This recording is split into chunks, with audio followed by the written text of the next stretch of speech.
पिछले 7 दिन के भीतर क्या क्या हुआ है? पिछले 7 दिन में या यूं कहें कि पहले ही दिन भारतीय सेना ने खदेड़ भगाया चीनियों को पीछे। उसके बाद 7 दिनों के भीतर दुनिया के बड़े बड़े देश सामने आए और चीन की विस्तारवादी नीतियों की आलोचना बड़े बड़े मंचों पर की। दुनिया के हर मंच पर चीन को मुंह की खानी पड़ी और इसके साथ ही भारतीय वायुसेना ने 2 दिनों के अपने युद्धाभ्यास में चीन को अपनी वायु शक्ति भी दिखा दी। आसमान में तेज रफ्तार से गरजते भारत के फाइटर जेट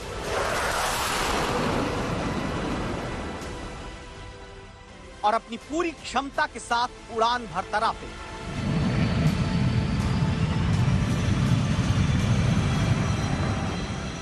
बीजिंग के आसमान तक को अपने शोर से चेतावनी देता सुखोई।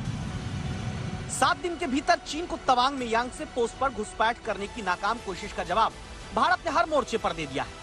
तभी तो भले पहले से तय शेड्यूल के मुताबिक भारत की वायुसेना ने पूर्वी हिस्से पर युद्धाभ्यास किया, लेकिन संदेश साफ है, सीमा में चीन को रहना होगा। भारतीय वायुसेना की एक्सरसाइज का आज दूसरा दिन, 2 दिन का ये एक्सरसाइज जो ईस्टर्न सेक्टर में हमारी तैयारी को परखने के लिए है और ये अंदाजा लगाने के लिए भी है कि अगर जरूरत पड़ी तो जल्द से जल्द किस तरीके से भारतीय वायु सैनिक जो है, हमारे वायु योद्धा जो हैं, वो डिप्लॉय हो सकते हैं।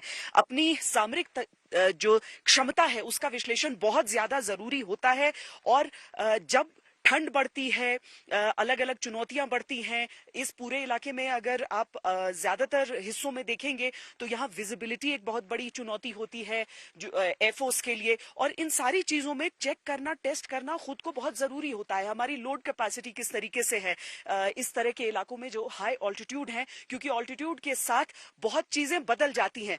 तो हर मौसम में, हर इलाके में, हर सेक्टर में ये भांपना, ये आंकना बहुत जरूरी होता है। भारतीय वायुसेना की ये जो एक्सरसाइज है ये इसी से जुड़े हुए हैं। हालांकि और आईएएफ ने ये बार बार स्पष्ट भी किया है कि इसका जो बॉर्डर पर तनातनी चल रही है उससे लेना देना नहीं है, लेकिन 2 दिन की ये एक्सरसाइज अपने आप में देश को भरोसा दिलाने के लिए काफी है। कहा जाता है कि 1962 के युद्ध में वायुसेना का देरी से इस्तेमाल करने का फैसला भारत की चूक रही, लेकिन अब ऐसी कोई चूक कहीं नहीं हो सकती। इसी की झलक भारत के लड़ाकू विमान सुखोई 30 और राफेल फाइटर जेट ने 48 घंटे के युद्धाभ्यास में दिखा दिया है। रुक रहे एक ब्रेक के लिए। कहते हैं जिस चीज के बारे में ठीक से पता ना हो उसके बारे में बोलना नहीं चाहिए, पर बिलावल भुट्टो, हिना रब्बानी खान, इन सबको ये बात कौन समझाए।